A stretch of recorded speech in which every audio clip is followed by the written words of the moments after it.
ወሰላቱ ወሰላሙ ዐላ ረሱሊላህ። እና እንግዲህ አላህ Subhanahu Wa Ta'ala የሰው ልጆች በመሰረቱ የአንድ ሰው ዘር ሆነው እያሉ በአቋምና በባህሪያታቸው ምን ያህል እንደሚለያዩና እንደሚራራቁ እያሳየን ነው ያለው ማለት ነው። ስለዚህ የሰው ልጅ ማንነቱን የሚወስነው በተግባሩ ነው፣ በአቋሙ ነው እንጂ በመልኩ፣ በቁመቱ፣ በውበቱ፣ በዘሩ፣ በሀብቱ እንዳልሆነ ነው የሚያሳየን ማለት ነው። ይሄኛው አያት የመጣበትም ሰበብ አለው። የፊተኛው ሙናፊቅ የነበረው አኽነስ ብኑ ሹረይቅ የተባለው ሰውዬ ምክንያት ሲሆን የዚህኛው የተቃራኒው ደግሞ ሱሀይብ ብኑ ሲናን አሩሚ የተባለ ሱሐቢ ነው። በዚህ ደረጃ አላህ ያስቀመጠው ማለት ነው። ሱሀይብ ብኑ ሲናን ሩሚ ይባል ነበር። ይሄ ሰውዬ አስሎ አረቢ ነው። ሩሚ ሲባል የሮማው ሰው ፈረንጅ እንዳይመስለን አስሎ አረቢ ሆኖ በወትሮ ጊዜ ያው ሰዎች ስርዓት የላቸውም። ሁል ጊዜ እስበርስ አንዱ ሌላውን መውረርና ዘርፎ መሄድ፣ ከዛም ነፃውን ሰው ዝም ብሎ ማርኮ የወሰደውን ሁሉ ባሪያ ማድረግና መሸጥ መለወጥ ልማድ ነበረ። እና ይሄ ሰውዬ በሻም ሀገር አካባቢ ነበሩ ወላጆቹ። ወደ ምስራቅ አውሮፓ የመጡ ወራሪዎች መጥተው አባቱ እንዳውም ባለስልጣን ነበረ። ያን ባለስልጣን አባቱን ገለው ቤተሰቡን ጨፍጭፈው ህፃን ልጅ ሆኖ ማርከው ወሰዱት። ሮማ ሀገር ኑሮ ተዛ በባርነት ብዙ እድሜውን ተገፋ በኋላ እስላም ሲመጣ በአጋጣሚ አላህ Subhanahu Wa Ta'ala ፍርሷ ሰጠውና ተሽጦ መጣ ወደ አረብ ሀገር ማለት ነው። መካ ደረሰ። መካ ሲደርስ በዛ አንዳንድል መቼም ይገርማ ነብዩ በተላኩበት ጊዜ መጣ። እዛ ሚነ ሳቢቂን الأولين ሆነ ማለት ነው። ግንባር ቀደም ከሆኑት ጎበዞች ሆኖ ተሰለፈ እና ሩሚ ይባላል። ያደገው ያው ሮማ ሀገር ስለሆነ አረበኛውን በጣም ይከብደው ነበር፣ ጎለዳደፍ ነበረ እንጂ አስሎ አረቢ ነው ይሄ ሰውዬ። ይሄ ሰውዬ እንግዲህ እዛ ሀገር ሲሄድ ባሪያ ስለሆነ ያው የእጅ ሞያ ያሰለጥኗቸውና በዛ አለቆቻቸው እንዲያገለግሉ ያደርጋሉ። የብረት ቅጥቀጣ ሞያ ተምሮ በዚህ በጣም ባሪዕ ነበረ። ብረት ቀጥቃጭ ነበረ፣ ሰይፍ ይሰራል፣ የተለያዩ መሳሪያዎችን ያመርት ነበረ።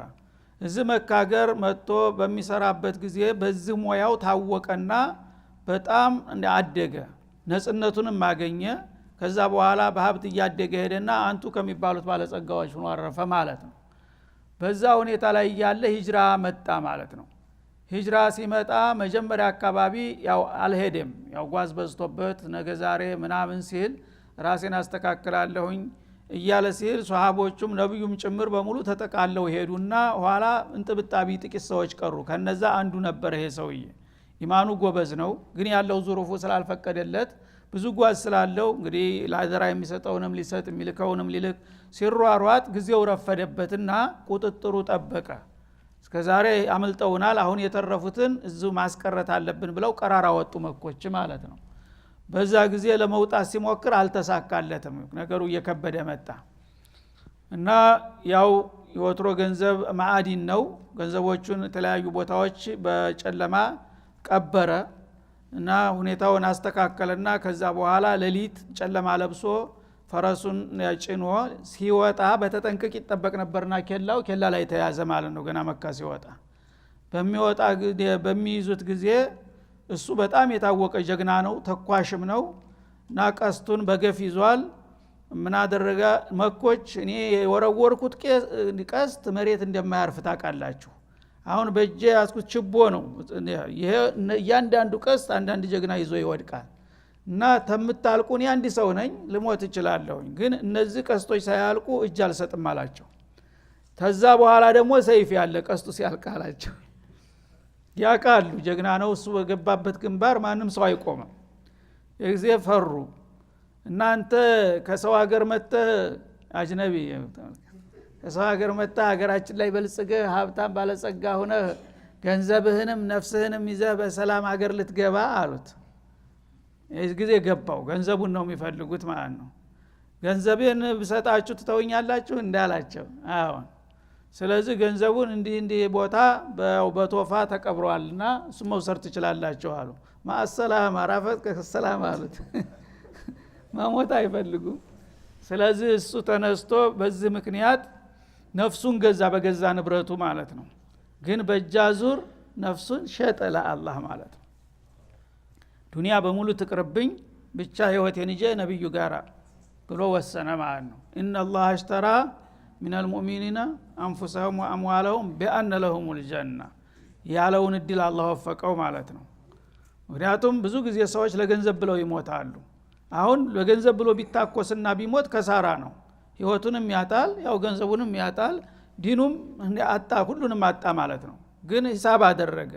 ለዚህ ገንዘብ ብዬ እኔ ዲኔንም እንትኔንም ተማጣት ገንዘቡን ልስጣቸውና ብሎ ሲነግራቸው ያንን ገንዘብ ለመካፈል እየተሯሯጡ ተውት ሄዱ ማለት ነው።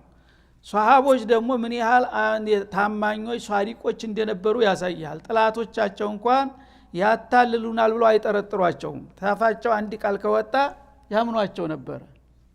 እንግዲህ የጥላት ነው። ውሸቱን ዝም ብሎ እንዲህ አይነት ቦታ ቀብር ያለውኝ ብሎ ቢነግራቸው ሄደው ቢያጡት እስከዛ እሷ አምልጦ ሄዶ ነበር። ቢፈልግ ኑሮ ይችል ነበር ሊያታልላቸው።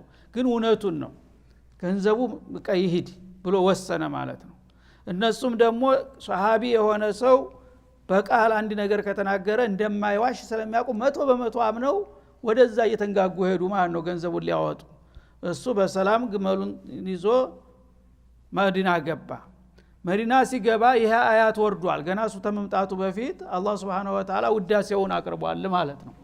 መየሽሪ ነፍሰሁ የሚለው ሷሃቦች በልልታ ኬላ ላይ ተቀበሉት ነብዩ ነግረዋቸው ማለት ነው። እና ዑመር ኢብኑ አልኸጣብ ሃኒ አለከ አባ ሱሃይብ ያሉ ማለት ነው። እና ወሚን الناس من يشري نفسه ابتغاء ነብዩም ሲመጣ ከፊታቸው ሲደርስ ረቢዓ አልበይዑ አባ ያህያ አሉት። አቡ ያህያ ይባል ነበር። እና እስተዛሬም የታወክ ነጋዴ ነህ ባሪዕ ነበርክ፣ የዛሬው ትርፍ ደግሞ የባሰ ነው አሉት። ሱብሃንአላህ ትልቅ ትርፍ አትርፈሃል። አሁን ያለ ንብረቱን እድሜ ልኮ የለፋበትን ሰጥቶ ነው የመጣው፣ ባዶ እጁን ነው የመጣው። ግን በእጃዙር አትርፈሃል፣ ትልቅ ትርፍ ነው፣ ማንም ያላገኘውን ትርፍ አገኘህ ብለው አበሰሩት ረሱል አለይሂ ሰላቱ ወሰለም። ይሄም ሰውዬ እንግዲህ ለጎበዞቹ ምሳሌ ሆነ ማለት ነው።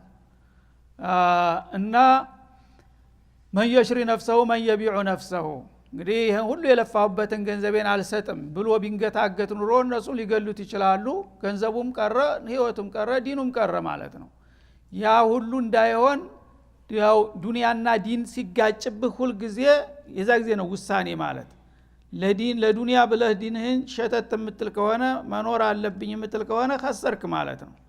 እና በዲንህ ላይ ከመጣ በቀጥታ የመጣው ይምጣ እንደ ህይወትም ቢሆን እድሜ ከደረሰ እኮ ሞታለሁኝ ኢማንን አጥቼ ከመሞት የፈለገው ይሁን ብለህ አቋም መያዝ መቻል አለብህ ማለት ነው። እና እብቲጋ መርዳቲላህ የአላህን ውዴታ በመሻት ነፍሱን ለጌታው የሚሸጥ አለ። እሱ እንግዲህ በጥላቶቹ እይታ ከስሮ ነበረ። እድሜ ልኩን የለፋበትን ንብረት ተዘርፎ ነው የመጣው ማለት ነው። እሱ ግን በእጃዙር በአላህ ዘንዳ ትልቅ አትራፊ ሆኖ መጣ ማለት ነው። ወላሁ ረኡፉን ቢልዒባድ። ስለዚህ አሁን እንግዲህ ሁለቱንም ምሳሌዎች በተቃራኒ አቀረበልን ማለት ነው። እነዛ ኖርባዎች ሙናፊቆች አታላዎች በመላሳቸው መልካም እየተናገሩ በአገር ላይ በወገን ላይ ምን አይነት አደጋ ተራሳቸው አልፈው ውድመት የሚያመጡ መሰሪዎች እንዳሉ፣ እንደገና ደግሞ በራሱ በህይወቱ ላይ የመጣበትን ነገር ሳይሳሳ ለአላህ ሪዷ ብሎ የሚሰጥና መስዋዕት የሚከፍል አለ። እነዚህ ሁለት ምሳሌዎች ናቸውና ከየትኛው ጎራ ተሰለፋለህ ነው አላህ Subhanahu Wa Ta'ala የሚለው። እና ይሄ ፈተና እያንዳንዳችን ሊያጋጥመን ይችላል ማለት ነው። በአሁኑ ጊዜ እየመጣ ነው። የተለያዩ ነገሮች ዲንና ዱንያ እየተፋጠጡ ነው ያሉት። አንዳንዶቹ በቃል እንኳን የአላህን ጥላቶች ለማውገዝ እንዴት አድርገን እኛ ነገ አንድ ችግር ቢመጣብን ፓስፖርት ቢበላሽብን የሚሉ ሰዎች እናገኛለን። ሱብሃንአላህ። አላህ አለይሂ ሰላሁ ቢካፊና አብደሁ አላህ ባር የፈጠረህ ጌታ አላህ ነው። እሱ ጋር ተጣልተህ እንዴት አድርገው ጥላቶቹ ያዝኑልሃል፣ አንተን ዘመድ ያደርጉሃል። በስመ እስላም አንድ ሰው አይድንም እኮ ዛሬ ደጋፊም ብትለው ለዘብተኛም ብትለው ግንባር ያለው መጀመሪያ ሊመታ ይችላል፣ ያኛውም አይተውህም። በምንም ወለን ተርዳ አንከል ይሁድ ወለን ነሳራ hatta والله اعلم باعدائكم። የዛሬው አክራሪ ለመብት የሚጠይቅ ሊሆን ይችላል፣ የነገው አክራሪ ደግሞ ሶላት የሚሰግር ነው። ከዛ በኋላ ደግሞ ስሙ አህመድ መሐመድ የተባለው ራሱ ይታደናል ማለት ነው። ቅደም ተከተል እንጂ በምንም አይነት አይተውህም። አላህ ደግሞ ነግሮሃል ማለት ነው። ከአላህ በላይ ወመን አስደቁ ሚነላሂ ቂላ ተኔ በላይ ማን ይንገራችሁ? ጠላቶቻችሁ ናቸው እነሱ እድሉን ካገኙ በማንኛውም መልክ አይተውም። ስለዚህ ሁለት ኸሳራ ነው የሚሆነው። እሱ ይወደኛል ብለህ ስታጎበድድ ስታፈደፍድ እሱም አይቀበልህም፣ ዱንያህም ዲንህም ሁሉንም አጥተህ ትሄዳለህ እያለ ነው አላህ Subhanahu Wa Ta'ala ምሳሌ የሚሰጠው ማለት ነው። ያ አዩሃ الذين آمنوا ادخلوا في السلم كافة እናንተ አማኞች ሆይ ይላል አሁንም ቀጥሎ። እንግዲህ ኢስላም የሚባል ፕሮጀክት ወይም መሽሩዕ ቀላል ነገር አድርጋችሁ አትሁት። ኢስላምን ተቀብለነዋል ካላችሁ በሙሉ ተግር ጥፍር እስተ ራስ ጠጉር ድረስ ተዘፈቁበት ይላል። እስላም ውስጥ ግቡ። ፈራ ተባ አትበል። ሩብ እስላም፣ 1/3 ግማሽ እስላም የሚባል ነገር የለም። እስላም ባህር በሙሉ ግባ ተገባ ይላል ማለት ነው። እና የተቆራረሰ የተቀናነሰ እስላም የትም ከላ ያሳልፍም። እድኹሉ ፊ السلم كافة ተቅለል ብለህ ግባ የምትገባ ከሆነ ይላል ማለት ነው። እና ካፋ የሚለው ሁለት አይነት፣ አንደኛ ለሚገባበት፣ ሁለተኛ ለገቢዎቹም ሊሆን ይችላል ማለት ነው። ሙስሊም ነን የምትሉ ሁሉ አማኝ ነን የምትሉ ሁሉ እንደ ቃላችሁ እንደ ስማችሁ ተቅለል ብላችሁ በእስላም ውስጥ ግቡ። ተወገበላይ ተወገበታይ አትሁን። ሰለም ያለው ታልክ ሰለም በቃ ነው የሚለው አንተም ሙስሊም ነኝ የሚለው ሁሉ። ሁለተኛውሳ አንተ አንዱ ግለሰብ ራሱ ስትገባ ሙሉ በሙሉ ለእስላም ተገዥ መሆን አለብህ ነው የሚለው ማለት ነው። መስጂድ ስትገባ ሶላት ትሰግዳለህ። ወቅታ ስትል ወደ መትጀርህ ወደ ሱቅ ስትሄድ ሪባህን ትጋፈፋለህ። ይሄ ምን አይነት እስላም ነው? እስላም ውስጥ ከገባ ጥቅልል ብለህ መግባት አለብህ። ምክንያቱም እስላም ማለት እስቲስላም ሊረቢል ዓለሚን ለጌታ ሙሉ እጅ መስጠት ማለት ነው። አንተ እንዳደረግክ አድርገኝ፣ አንተ ይበጃሃል ያልከኝ ተቀብላለሁ፣ አንተ ይጎዳሃል ያልከኝ ትቻለሁኝ ብለህ ለአላህ እጅ መስጠት ማለት ነው። ለኢብራሂም እንዳለው አላህ Subhanahu Wa Ta'ala አስሊም አላቸው። ቃል አስለምቱ ሊረቢል ዓለሚን። ጥያቄው ምንድነው የሚፈልግብኝ እንኳን አላሉ። ለኔ እጅ ትሰጣለህ እንዲያረኩ ለመሆን ዝግጁ ነህ ሲላቸው አዎ ዝግጁ ነኝ፣ ያረከውን አድርገኝ፣ አንተ ያደረከው አይከፋም ለኔ ነው ያሉት ማለት ነው። አሁንም እስላም ማለት እንደዛ ነው። በአሁኑ ጊዜ ግን ተቃራኒ እየሆነ ነው ማለት ነው። እስላም በቃ ሽማቅ ተለበስክ ቶብ ተጎተትክ ችግር የለም ሙስሊም ነህ ማለት ነው። የምትሰራው ግን ተካፊሮቹ የበለጠ ሊሆን ይችላል። እንዲህ አይነት እስላም የትም አያደርስምና መጀመሪያ ወደ እስላም ተገባችሁ ጥቅልል ብላችሁ መግባት አለባችሁ። ታልፈለጋችሁ ደግሞ ምንም ድብብቆሽ አያስፈልግም። እንደ ሌሎቹ ለምን ግልጽ አትሆኑም? ዝጉርጉር እስላም የለም ነው የሚለው አላህ Subhanahu Wa Ta'ala። ካፈተን ሁላችሁም በሙሉ መግባት አለባችሁ፣ ወይም ደግሞ ሁለንተና ስሜታችሁ በሙሉ በእስላም መዘፈቅ አለበት እንጂ ግማሽ ሩብ እያላችሁ ማወላወልና ልበልተው ማለት አያዋጣም ነው የሚለው ማለት ነው። ወላ ተተቢዑ ኹጡዋት الشيطان እና የሰይጣናትን እርምጃ የሸይጣንን እርምጃ አትከታተሉ። ሸይጣን በማይገባህ ዘዴ ይሾፍርሃል፣ ይነዳሃል ማለት ነው። አንተ እንደ ዘመኑ መኖር አለብህ እኮ በአሁኑ ጊዜው ተለውጧል እንደ ወትሮቹ ዝም ብለህ ግርር ትላለህ እንደ ይልሃል ማለት ነው። ስልጡን መሆን አለብህ፣ ጊዜው ጋር መራመድ መቻል አለብህ ማለት ምንድነው? ሸርሙጣው ጋራ ስትገናኝ ደንስ ሸርሙጣው ጋራ፣ ሌባው ጋር ስትሆን አውልቅ፣ እጠጩ ጋር ስትሆን ጨፍር ማለት ይሄ ነው እስላም። መስጂድ ስገባ ደግሞ ቶብህን አስተካክለህ ትሰግዳለህ፣ خلاص ተሁሉ ጋር ትኖራለህ ይልሃል። ይሄ ኸጧት ሸይጣን ነው ይልሃል አላህ Subhanahu Wa Ta'ala። የሰይጣን መንገር ነው። ሚናህ ለይ ነው የሚለው አላህ Subhanahu Wa Ta'ala። የኔ የሆኑ የኔ መሽሩዕ አለ በእኔ መስመር መሄድ አለባቸው። ከዛ አልፈልግም ያሉ ደግሞ ይለይላቸውና ሰይጣን ጋር ይወግኑ። ግን ከዛም መሆን አለ የሚል መረኪበ ፈረሰይን ምንድነው የሚባለው? ታውለቱም ጥቅም። ስለዚህ እንደ አይነት ነገር የለም። ሚናህ ለይ ይላል። እድኹሉ ፊ السلم كافة ولا تتبعوا خطوات الشيطان። ሰይጣኖች ግን ምን አለ እንደ ጊዜው እንደ ሁኔታው ከሁሉም ጋር ዲፕሎማሲ በሆነ መልኩ መኖር ይቻላል የሚለው አይደለም። ሸይጣን ነው እንደዚህ የሚለው። ባጢልና ሐቅ እንዴት አድርጎ ይቻቻላሉ? አዎን መቻቻል ከተቻለ ዲንህ ሳይነካ ይቻላል፣ ጥሩ ነው። ግን ዲንህን እየሰዋህ እኮ ነው አንተ። ዲንህን በሰዋህ ቁጥር ነው እነዛ ሰዎች እንደ ዘመድ አድርገው የሚጫወቱብህና በእስላም ውስጥ ጥቅልል ብላችሁ መግባት አለባችሁ። በእስላም ውስጥ ጥቅልል ብሎ የገባን ሙስሊም ደግሞ ማንም ሰው በቀላሉ ሊያታልለው እንደማይችል የታወቀ ነው ማለት ነው። ያ ጊዜ ማንነት ይታወቃል፣ ትፈራለህ፣ ትከበራለህ።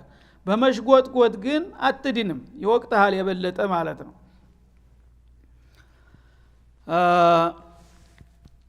ይሄ ደግሞ የመጣበት ምክንያት ሱብሃንአላህ ዛሬ ስንት ጀራኢም እየተሰራ ሰዎች እኛ ሙስሊሞች ነን ይላሉ። ግን እንደ አይነት ወቀሳና ማስጠንቀቂያ የሚሰጣቸው በዛ ሰዓት እሚንት የሆነች እዚህ ግባ ማትባል ትንሽ ስተት የሰሩ ሰዎች ናቸው ለአያቱ መውረድ ሰበብ የሆኑት። ይሄ አያት የመጣበት አብዱላህ ኢብኑ ሰላም በሚባሉት በታላቁ ሱሐቢ ምክንያት ነው። አብዱላህ ኢብኑ ሰላም በነብዩ ከመምጣታቸው በፊት የመዲና አገር ኻኻም ነበሩ፣ አጠቃላይ ባባስ ማለት ነው። የይሁዶቹ መሪ አጠቃላይ ይሄ በዚህ ደረጃ የነበሩት ሰውዬ አላህ ሂዳያ ሰጣቸውና ሰለሙ ማለት ነው። ምክንያቱም ተውራትን በሚገባ ያውቃሉ። አህመድ እንደሚመጣ በደንብ ያስተምሩ ነበር ራሳቸው። ያ ነገር ሲመጣ መጀመሪያ የተለያዩ ፈተና ሰጡ። ያን ፈተናውን ሲያልፉ ነብዩ والله ان هذا الوجه ليس بوجه كذاب አሉ። እንኳን ጥያቄን መልሶልኝ ባይመልስም እንኳን ፊቱን ራሱ ግንባሩን ሳነበው የውሸታም ግንባር አይደለም አሽሃዱ አነከ ረሱላህ ብለው ተቀበሉ ማለት ነው። አላህ ወፈቃቸው። ከዛ ወደ 5 የሚሆኑ የራሳቸው ጓደኞችና ተማሪዎቻቸውም ሰለሙ። ከዛ በላይ ያለው ሆዳም ግን ሆዱ ያወቀ አለቆቹ ተቀብለውት አይነ ግንባር አድርገው ብለው ቀጠለ ማለት ነው። ይሄ ያደጉበት ነገር መጥፎ ነው። የለመዱት ልማድ እንደሚባለው ይሄ ሰውዬ ከልባቸው ነው የሰለሙት። አላህ ወፍቋቸዋል። ስልጣናቸውን፣ ክብራቸውን፣ ማዕረጋቸውን፣ ንብረታቸውን ትተው ሌላው ቀርቶ ቤተሰባቸው እርኩስ አደረገ አይን ላፈር አሏቸው። ያ ሁሉ መስዋዕት ከፍለው ከእስላም ተቀላቀሉ ማለት ነው። ተተቀላቀሉ በኋላ 2 ነገሮችን ቅር ይላቸው ነበር ማለት ነው። ታደጉባቸው ነገሮች አንደኛ ተውራትን በጣም ከልጅነታቸው ጀምረው ሸምድደውታል። ህይወታቸው ነው። ከተውራት ያው አፋቸው አያባራም ነበር ተውራትን ተማቀንቀን። ያ ተውራት አሁን በቁርአን ተተክቷል እና ቁርአን ነው መቅራት ያለብህ ካሁን በኋላ ተባሉ ማለት ነው። ተውራትን ዘወር ብለህ እንዳታይ። ተውራት በመሰረቱ የአላህ ኪታብ ነው ልብ በሉ። ግን በተረኛው ስለተተካ ጊዜ ያለቀበት ህገ መንግስት አዲስ ህገ መንግስት ተወጣ በኋላ ዝሮ ማየት ይገባል። እንደዛ ሆነ። ተውራትን በቃ ታውን በኋላ የምትሰግደው በቁል ሁወላሁ አሐድ በፋቲሃ ነው፣ የምትጸልየው በዚህ ነው። ሁሉ ነገር ተቀየረ ማለት ነው። ይሄ ነገር እንግዲህ ከልጅነት ጀምረው ያደጉበት ነው። በአባስ ደረጃ እስከሚደርሱ ድረስ የኖሩበት ነው። ያ ከደማቸው ጋር የተቀላቀለው መመሪያቸው ተከለከለ፣ ታገደ በህግ ማለት ነው። በዛ ፈንታ ገና አዲስ የማያውቁት እንደገና ፊደል ቆጠራ ገቡ ማለት ነው። ቁል ሁወላሁ አሐድ ማጥናት፣ አልፋቲሃ፣ ተህያቱ ሆነ ስራቸው ማለት ነው። ተባባስነት ወደ ተራ ተማሪነት ምን አይነት ፈተና ነው! እንደገና ደግሞ የይሁዶቹ በዓል እንደምታውቁት እንደኛ ጁሙአ ዋናው በዓላቸው ቅዳሜ ነው። ቅዳሜ ቀን ደግሞ የነሱ እንዲሁ ዝም ብሎ ተራ እንደኛ ጁሙአም አይደለም፣ በጣም ጠንካራ በዓል ነበር። ምንድነው? በቅዳሜ ቀን አንድ ሰው የተደፋ ውሃ ኩባያ ማንሳት አይችልም። ስለ ዱንያ ጉዳይ ተጧት ጀምሮ እስከ ፀሐይ መጥለቂያ ድረስ በኢባዳ ላይ ተጠምዶ መዋል ነው ግዴታ። የዚህ ደግሞ ስርዓት መሪው እሳቸው ናቸው፣ ቁንጮው ማለት ነው። እድሜያቸው በሙሉ በዚህ ነው ያለፈው። አሁን ቅዳሜ ቀን ተራ ቀን ሆነ፣ ሰኞ ሆነ ማለት ነው። ቅዳሜ ቀን ቅር ይላቸዋል። ቅዳሜ ቀን ምን ያህል ስንት ኢባዳ ስንት አዝካር እንደሚያደርጉ በተውራት የለመዱ 70-80 ዓመት ያስቆጠሩ ሰውዬ አሁን ግን ጁሙአ ተሰገድክ በቃ ሌላ አያስፈልግም ተባለ ማለት ነው። በዚህ ነገር ላይ እንግዲህ ስሜታቸው ጋር ተጋጩ። አሁን ምን አሉ? እነዚህን ጥያቄዎች ያዙና ነብዩ ጋር መጡ። እኔ ወላሂ እስላምን በሚገባ ተቀብሌዋለሁኝ፣ ተደም ተስጋ ተቀላቅሏል። ግን አንድ ነገር ጥያቄ አለኝ ምናልባት የሚቻል ከሆነ አሉ። ምንድነው? ያ ረሱላህ እንደሚታወቀው ተውራትም ያላህ ቃል ነው አይደለም እንዴ አሏቸው። አዎን። ስለዚህ ቁርአንም ያላህ ቃል ነው፣ ተውራትም ያላህ ቃል ነው። ያላህ ቃል ከሆነ በዚህ በአላህ ቃል ጌታዬን በወደስኩት በዛ ባደኩበት በጥሩ አንደበቴ ባቀነቅንና አንዳንድ ጊዜ ብቻዬን ሌላውን ሰው ሳረብሽ እንደው በጓዳያችን የለመድኳትን ባደርግ ቅር ይለዋል ጌታ አሏቸው። ሱብሃንአላህ። እንደገና ደግሞ ቅዳሜ ቀን እኔ ጁሙአ ቀንም ያው እንደናንተው ተሳተፋለሁኝ። ቅዳሜ ደግሞ ያደኩበት ስለሆነ በጣም ቅር ይለኛል። ቅዳሜ ቀን እንደ ተራ ነገር ዝም ብሎ መዋሉ፣ እሱንስ እንደው አንዳንድ ጸሎት ባደርግ የቅዳሜ ጸሎት እንደተለመደው ብለው ጠየቋቸው ማለት ነው። ይሄ እንግዲህ ለማንም ሰው ምንድነው መልሱ ሊሆን የሚጠበቀው ነበር? ምን አለ ቅዳሜን ራሱ በተውራት እኮ ነው እንደ ጁሙአ የተከበረ ቀን ሆኖ ብሎ ወስኖ ባርኮ ይሰጣቸው አላህ። እንደ ተውራትም ተውራት ነው እንደ ቁርአን ነው የአላህ ቃል ነው። ይሄ ነገር አሁን በእኛ እይታ ተቀባይነት ሊኖረው የሚገባ ነገር ነበር። በግልህ ምን አለ በተጨማሪ እስላምን እንዳትጋፋ እንጂ እና ስራት አልበዛብህ ቀጥል ምን ቸገረህ በተውራትን አንብብ የፈለከውን ያህል ደስ እንዳለ ቅዳሜንም መቀጠል ትችላለህ ማለት ነበር የሚጠበቀው።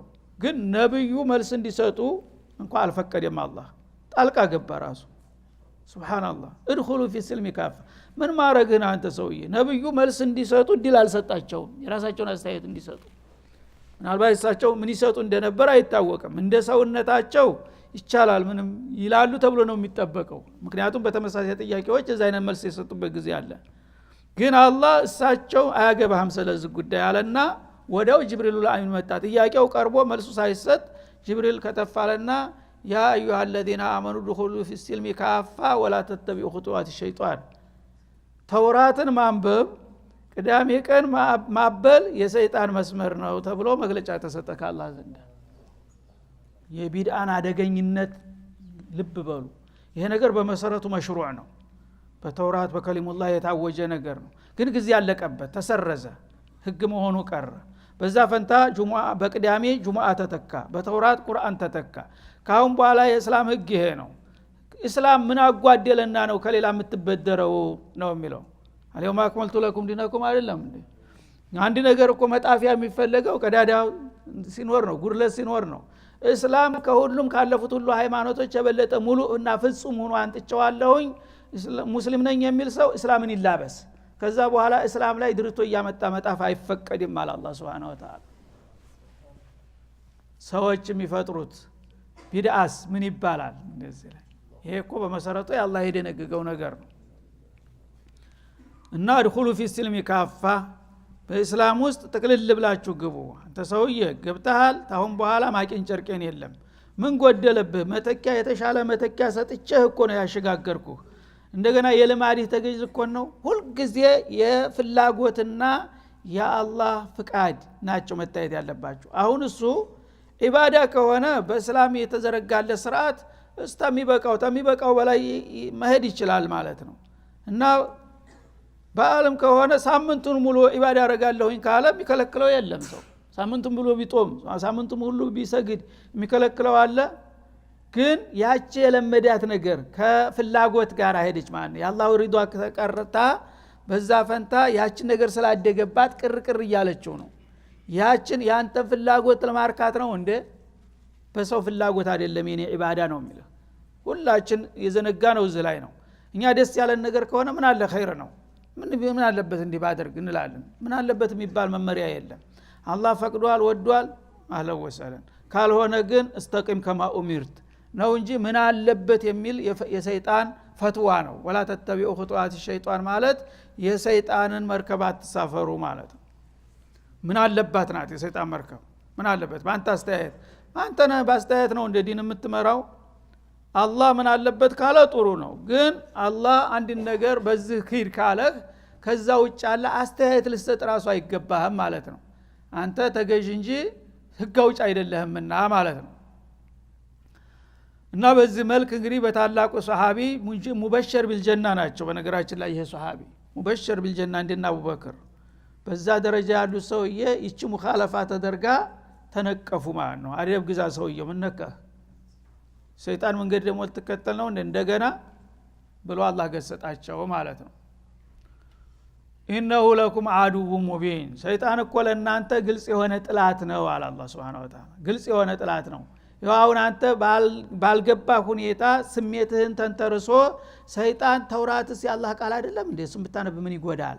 ቅዳሜስ አላህ ያከበረው ቀን አልነበረም እንዴ? ትናንት እሱንስ ኢባዳ ብታረግ ምን ያረጋል ሲል አጅሬ እኮ ነው በዚህ ቀዳዳ ገብቶ ጉድ ሊሰራህ እያደባ ያለው አለ አላህ Subhanahu Wa Ta'ala። እኔ ያዘዝኩህን ተሰራ በቃ ያ ጊዜ ያለፈበት ነው። በጊዜው የሰሩት በሰርተዋል። አሁን ግን ቦታ የለውም ተውራትና ቅዳሜ ይላል ማለት ነው።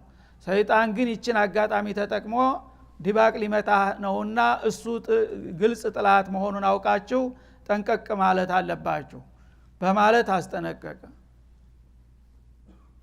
እሺ እንግዲህ ያው ወቅቱ ስላለቀ ሐሳቡ አልተጠቃለለም ነበር እዚሁ ላይ ለማቆም እንገደዳለን ኢንሻአላህ በነገው ዕለት ይቀጥላል ማለት ነው ወሰለላሁ ዐለ ነብይ ወኢላ ሊቃ